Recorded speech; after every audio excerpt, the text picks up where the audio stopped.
நம்ம சென்னை சில்க்ஸின் ஆடி blast, savings blast, கலெக்ஷனும் blast. நம்ம முதலமைச்சர் அவர்கள் பொறுப்பேற்றவுடன் முதல் கையெழுத்தாம் 200 யூனிட் இலவசம்னு சொல்லிட்டு முதல் கையெழுத்தை போட்டிருந்தாரு.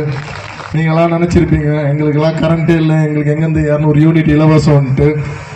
ஆனால் இங்கே ஒரு வாக்குறுதியை கொடுத்துட்டு இங்க இருக்க நம்மளுடைய சட்டமன்ற உறுப்பினர் திரு விஜயராஜ் அவர்கள் 60 நாட்கள்ல இருட்டில் இருந்த ஒரு விஷயத்தை மீட்டு இங்க இருக்க நெய்க்குப்பின்ற ஒரு கிராம மக்களுக்கு உடனடியாக 60 நாட்கள்ல இங்க கரண்ட் பவர் சப்ளை வாங்கி கொடுத்த அவர்களுக்கு தளபதியின் சார்பாக எங்களுடைய சார்பாக மனமார்ந்த எங்களுடைய வாழ்த்துக்களையும் பாராட்டுகளையும் தெரிவிச்சுக்கிறோம்.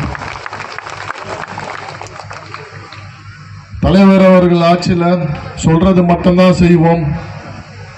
தலைவர் மட்டும் இல்லை, அதில் அவர் வழியில வந்த சட்டமன்ற உறுப்பினராக இருந்தாலும் சரி, மாவட்ட கழக செயலாளராக இருந்தாலும் சரி, கீழே இருக்க எந்த ஒரு நிர்வாகியா இருந்தாலும் சரி, மக்களுக்கு செய்ய வேண்டியும் என்ற நோக்கமும் எண்ணமும் மட்டும்தான் எங்களுக்கு இருக்கு.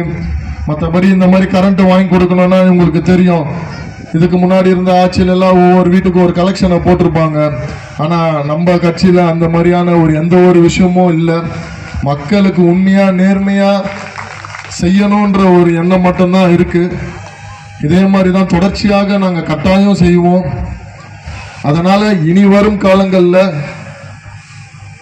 ரோடு வசதியாக இருக்கட்டும், உங்களோட அடிப்படை வசதியாக இருக்க வடிகால் கால்வாயாக இருக்கட்டும், ஸ்ட்ரீட் லைட் வசதியாக இருக்கட்டும், எந்த ஒரு விஷயமா இருந்தாலும் சரி நாங்க செய்யணும்னா வருகின்ற உள்ளாட்சி தேர்தலையும் நீங்க தலைவர் அவர்கள் யாரை கை காட்டுகிறாரோ அவங்களை பெருவாரியான வாக்கு வித்தியாசத்தில் ஜெயிக்க வைக்க வேண்டும் என்பதை இந்த நேரத்தில் நான் உங்ககிட்ட வேண்டுகோளாக வைக்கிறேன்.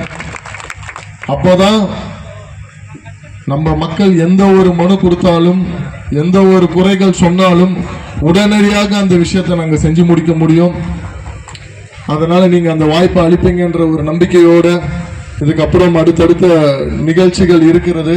அதனால அதிக பேசாம இதுக்கப்புறம் நாங்கள் வருகின்ற காலத்தில் அனைத்து விஷயமும் செயலில் பேசுவோம் என்று கூறிக்கொண்டு இந்த வாய்ப்பினை அளித்த அனைவருக்கும் நன்றி கூறி விடைபெறுகிறேன். நம்ம சென்னை சில்க்ஸின் ஆடி பிளாஸ்ட், சேவிங்ஸ் பிளாஸ்ட், கலெக்ஷனும் பிளாஸ்ட்.